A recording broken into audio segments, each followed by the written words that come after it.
আসসালামু আলাইকুম। সংবাদে আপনাদের সবাইকে স্বাগত জানাচ্ছি। আমি ফিরোজ তোহা। শুরুতেই আরবে কেবলস সংবাদ শিরোনাম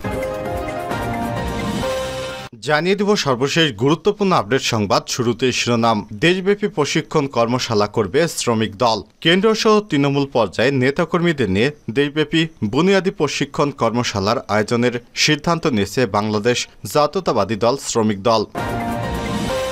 এরপর জানিয়ে দেব ডোনাল্ড সফরে বিএনপি উৎসাহী নয় বলছেন ফারুক।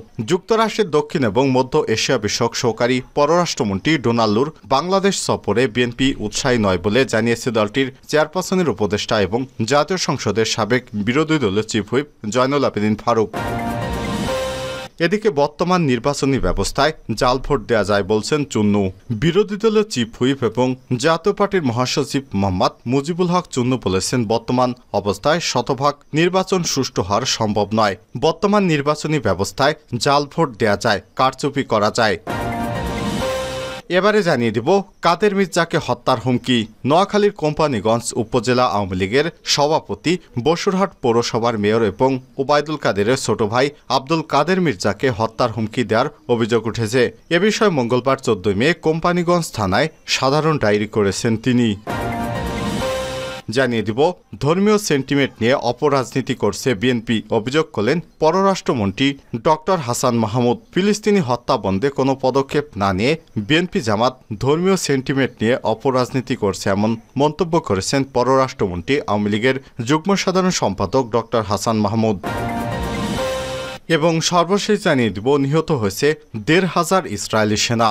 লেবাননের ইসলামী প্রতিরোধ আন্দোলন হিজবুল্লাহর মহাসচিব সাইদ হাসান নাসরুল্লাহ বলেছেন, গাজা যুদ্ধের শুরু থেকে এ পর্যন্ত আঞ্চলিক প্রতিরোধ যোদ্ধাদের হামলায় অন্তত ১৫০০ দখলদার ইসরায়েলি সেনা নিহত হয়েছে। হাসান নাসরুল্লাহর উদ্ধৃতি দিয়ে খবর প্রেস টিভির। সম্প্রতি মাসগুলোতে লেবানন ইসরায়েল সীমান্ত সংঘর্ষে নিহত দখলদার সেনাদের সংখ্যা এর মধ্যে অন্তর্ভুক্ত কিনা তা পরিষ্কার করেনি হিজবুল্লাহ মহাসচিব। প্রিয় দর্শক, এতক্ষণ শুনছিলেন সংবাদ শিরোনাম, এবারে বিস্তারিত।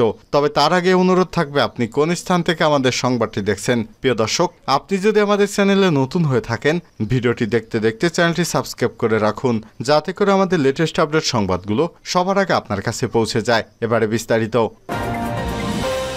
দেশব্যাপী প্রশিক্ষণ কর্মশালা করবে শ্রমিক দল। কেন্দ্রীয় সহ তৃণমূল পর্যায়ের নেতাকর্মীদের নিয়ে দেশব্যাপী বুনিয়াদী প্রশিক্ষণ কর্মশালার আয়োজন করার সিদ্ধান্ত নিয়েছে বাংলাদেশ জাতীয়তাবাদী শ্রমিক দল। মঙ্গলবার 14 মে দুপুরে রাজধানী নয়াপল্টনে দলের কেন্দ্রীয় কার্যালয়ে এক মূল্যায়ন সভায় এই সিদ্ধান্ত গ্রহণ করা হয়েছে। সভায় নিত্য প্রয়োজনীয় দ্রব্যমূল্যের ঊর্ধ্বগতি এবং টাকার ক্রমাগত অবমূল্যায়নের ফলে শ্রমিকদের প্রকৃত মজুরি হ্রাস পায় উদ্বেগ প্রকাশ করা হয়েছে। একই সঙ্গে বেকারত্ব বৃদ্ধি রোধ এবং শ্রমিক কর্মচারীদের উপর সরকারি দমনপীড়ন অবিলম্বে বন্ধের জন্য দাবি করা হয়। প্রচণ্ড দাবদাহের মধ্যে রাজধানী ঢাকার নয়াপল্টনে 1 মে আন্তর্জাতিক শ্রমিক দিবস তথা মে দিবস পালন পরবর্তী এই মূল্যায়ন সভার আয়োজন করে জাতীয়তাবাদী শ্রমিক দল। শ্রমিক দলের কেন্দ্রীয় সভাপতি আনোয়ার হোসাইনের সভাপতিত্বে এবং মূল্যায়ন সভায় প্রধান অতিথি হিসেবে উপস্থিত ছিলেন বিএনপির জাতীয় স্থায়ী কমিটির সদস্য নজরুল ইসলাম খান, বিএনপি চেয়ারপারসনের বিশেষ সহকারী অ্যাডভোকেট শামসুর রহমান শিমুল বিশ্বাস সহ এতে কেন্দ্রীয় কমিটির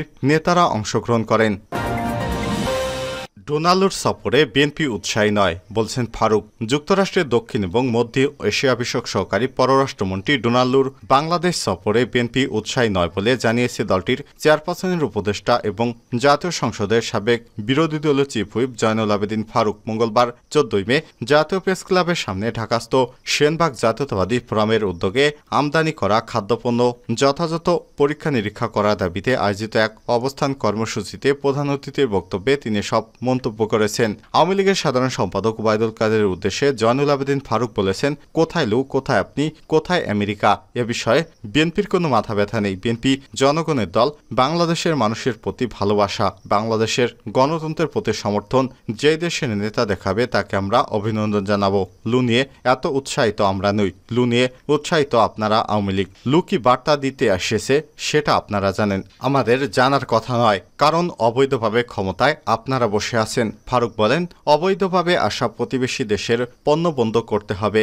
যেগুলো আমদানি করা হয় সেগুলো পরীক্ষা নিরীক্ষার পর বাংলাদেশে প্রবেশের অনুমতি দিতে হবে। তাদের সঙ্গে যত অবৈধ চুক্তি আছে সেগুলো বন্ধ করে দিতে হবে। ইসলামাবাদের জিঞ্জির ভেঙেছি দিল্লি শাসন গ্রহণ করার জন্য নয়। তিনি আর বলেন, এই সরকার জনগণের ভোটে নির্বাচিত সরকার নয়, তাই সরকার অবৈধ সরকার, তাই জনগণের কাছে তাদের কোনো জবাবদিহিতা নেই। তারা আজকে দলীয় নেতাকর্মীদের নিয়োগ দিয়ে দেশের শিক্ষা ব্যবস্থা সম্পূর্ণ ধ্বংস করে দিয়েছে। ফারুক বলেন, আজকে সাংবাদিকদের বাংলাদেশ ব্যাংকে প্রবেশ করতে দেওয়া হয় না। এর কারণ স্পষ্টভাবে আপনাদের সরকার জানাতে হবে কেন মুদ্রাস্ফীতি এভাবে বেড়ে যাচ্ছে। আজকে রিজার্ভ তলানিতে পৌঁছে গেছে। বাংলাদেশের বর্তমান সংকট আপনাদের দ্বারা সমাধান করা সম্ভব নয়, তাই জোর করে ক্ষমতায় টিকে থাকা সম্ভব নয়, আর কোনোদিনও সম্ভব হবে না। দেশের মানুষ এখন জেগে উঠেছে। ঢাকাস্থ সেনপাক জাতীয়তাবাদী ফোরামের উদ্যোগে এবিএম ফারুকের সভাপতিত্বে অবস্থান কর্মসূচি সঞ্চালনা করে সংগঠনের সাধারণ সম্পাদক মোজাবেল হোসেন সেলিম।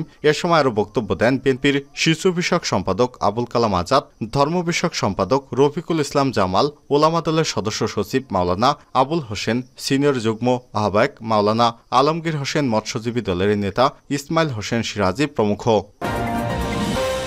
বর্তমান নির্বাচনী ব্যবস্থায় জাল ভোট দেয়া যায় বলছেন চুন্নু। বিরোধী দলীয় চিফ হুইপ এবং জাতীয় পার্টির মহাসচিব মোহাম্মদ মুজিবুল হক চুন্নু বলেছেন, বর্তমান ব্যবস্থায় শতভাগ নির্বাচন সুষ্ঠু হওয়া সম্ভব নয়। বর্তমান নির্বাচনী ব্যবস্থায় জাল ভোট দেয়া যায়, কারচুপি করা যায়, তাই আওয়ামী লীগ এবং বিএনপি অনুপাতিক হারে নির্বাচনে যেতে চায় না। স্বাধীনতার পর থেকে 12 দলীয় জোট নির্বাচন নিয়েই প্রশ্ন উঠেছে। যারা হেরে গেছে তারাই নির্বাচন স্বচ্ছতা নিয়ে প্রশ্ন তুলেছে। মঙ্গলবার 14 মে দলের বনানীস্থ চেয়ারম্যানের কার্যালয়ে আয়োজিত এক অনুষ্ঠানে প্রধান অতিথির বক্তব্যে এসব কথা বলেন তিনি। 1991 সালে নির্বাচনের উদাহরণ টেনে তিনি বলেন, সেই নির্বাচনে বিএনপি বিজয় হয়েছে। তখন আওয়ামী লীগ বলেছে নির্বাচন সুষ্ঠু হয়নি। আবার 96 সালে নির্বাচনে আওয়ামী লীগ ক্ষমতায় এসেছে, তখন বিএনপি বলেছে নির্বাচন সুষ্ঠু হয়নি। বর্তমান ব্যবস্থায় শতভাগ নির্বাচন সুষ্ঠু হওয়া সম্ভব নয়। হুসেইন মোহাম্মদ এরশাদের দেয়া ফর্মুলা অনুযায়ী আনুপাতিক হারে নির্বাচন অবাধ সুষ্ঠু হওয়া সম্ভব। ভোট হবে দলীয় প্রতীকে।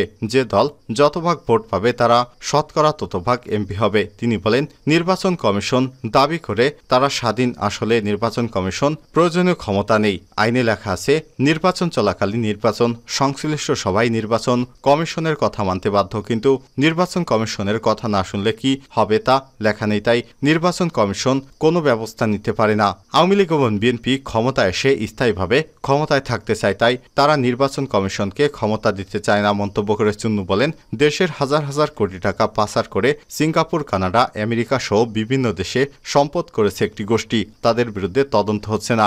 লাইসেন্সবিহীন চালকেরা ফিটনেসবিহীন গাড়ি চালাচ্ছে, তাই সড়ক দুর্ঘটনা কমছে না। অনুষ্ঠানে জাপানেরটি শেখ রুনা নেতৃত্বে জাপায় যোগ দেন মোহাম্মদ রুহুল আমিন, মোহাম্মদ নজরুল ইসলাম, মোহাম্মদ ইয়াসিন আরাফাত, মোহাম্মদ তামিম বিন সিদ্দিক, মোহাম্মদ অসিন, মোহাম্মদ মিজানুর রহমান। এ সময় জাতীয় পার্টির নেতৃত্ববৃন্দের মধ্যে উপস্থিত ছিলেন চেয়ারম্যানের উপদেষ্টা মোহাম্মদ খলিলুর রহমান খলিল, ভাইস চেয়ারম্যান মোহাম্মদ জসিমউদ্দিন ভূঁইয়া, সম্পাদকীয় মণ্ডলীর সদস্য হুমায়ুন খান, সুলতান Mahmud, M A Razzak Khan, engineer এলাউদ্দিন, কেন্দ্রীয় সদস্য মুহিত হাওলাদার, মোহাম্মদ শামসুল হুদা, হুমায়ুন কবির, শাওন, অ্যাডভোকেট আলতাফ হোসেন মণ্ডল, সোহেল রহমান, নাজবুল হাসান রেজা প্রমুখ। নিহত হয়েছে ১৫০০ ইসরায়েলি সেনা। লেবাননের ইসলামী প্রতিরোধ আন্দোলন হিজবুল্লাহর মহাসচিব সাইদ হাসান নাসরুল্লাহ বলেছেন, গাজা যুদ্ধ শুরুর পর থেকে এ পর্যন্ত আঞ্চলিক প্রতিরোধ যোদ্ধাদের হামলায় অন্তত ১৫০০ দখলদার ইসরায়েলি সেনা নিহত হয়েছে। হাসান নাসরুল্লাহর উদ্বুদ্ধি দিয়ে খবর প্রেস টিভির সম্প্রতির মাসগুলোতে লেবানন ইসরায়েলের সীমান্ত সংঘর্ষে নিহত দখলদার সেনাদের সংখ্যা এর মধ্যে অন্তর্ভুক্ত কিনা তা পরিষ্কার করেনি হিজবুল্লাহর মহাসচিব। গতকাল সোমবার হিজবুল্লাহ সিনিয়র কমান্ডার মোস্তফা বদরুদ্দিনের শাহাদাত বার্ষিকী উপলক্ষে দেওয়া ভাষণে এসব তথ্য প্রকাশ করেছে হাসান নাসরুল্লাহ। ২০১৬ সালে সিরিয়ার রাজধানী দামেস্কে ইহুদিবাদী ইসরায়েলের হামলায় শহীদ হন মোস্তফা বদরুদ্দিন।